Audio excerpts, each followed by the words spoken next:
Let's shift our eyes over to the Democrats specifically, because we're wondering, right, who are they even representing these days? The truth is, they don't resemble the party of our parents or our grandparents. They aren't really JFK Democrats anymore.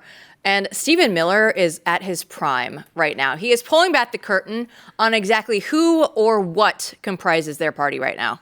The Democrat Party is an extremist organization, Sean. It's not a political party in any normal sense of the word.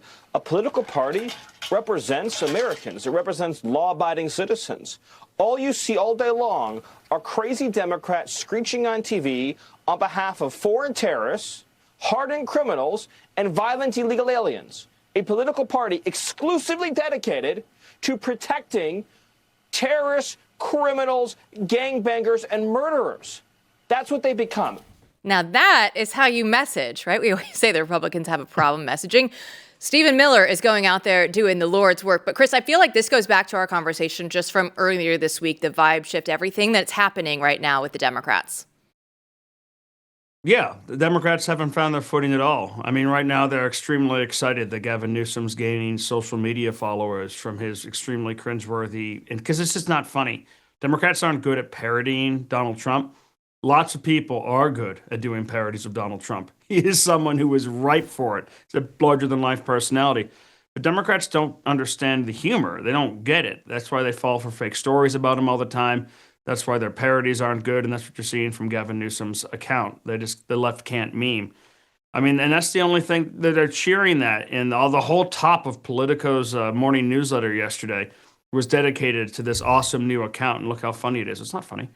But, you know, when you don't have anything else to talk about, or when you're sitting there defending MS-13, or when you're flying to El Salvador, you kind of are saying that quiet part out loud about who you think your constituents really are, and definitely what they care about. It's putting them in a pretty tough bind. I've got a piece coming out with the Beltway Brief tomorrow that shows that it's not just bad mojo in public.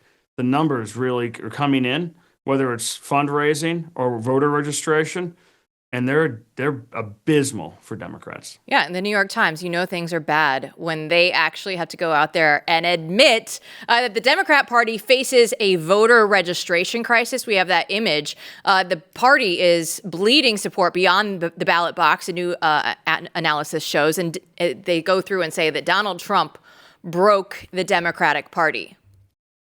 Yeah, I mean, this is not a joke at this point. This is not. This is a political reality that's dawning on Democrats everywhere, and it's very interesting to watch them move forward and try to flounder around. Really, at this point, and it's very interesting to see where they go. If you look back at the Clintons, I think Chris and I have pointed this out before on the show.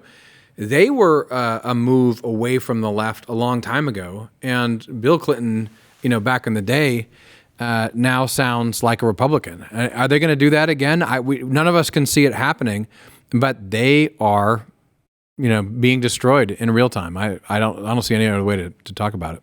Bedford, how do they even come back to reality at this point? Is there any way for them to actually go through and turn things around? There are tons of ways that they could, theoretically, but the two things that are keeping them from doing so are Donald Trump and mainly their own base, which has screamed and yelled at anyone any Democrat who's tried to say maybe this is suicidal. I think they're going to need to take some more time in the woodshed before they're able to come back, because their own base just refuses to let them do anything differently. They're like that abusive white mother that sends her little boy to school in a dress and says, "You're a girl now because daddy left." It's a really awful thing that's going on.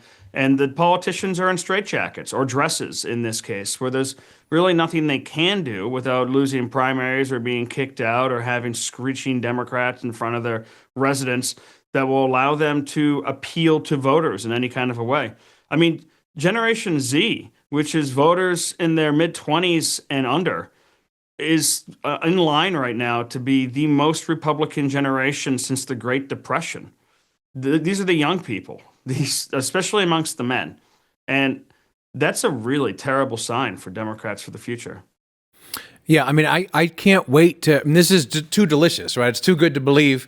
I can't wait to see what happens, because I would love to see that break. I mean, you're gonna have to see a break if they're gonna win. Otherwise, they're just gonna keep going, down this line. But we haven't seen that happen in a very long time. And it's impossible to imagine, and it seems like it actually snaps the party. All that being said, though, right? Both of us, I think we'd all agree that there's still a lot of danger out there. Things can change fast in politics, and this is still a seriously divided nation. But so far, so good.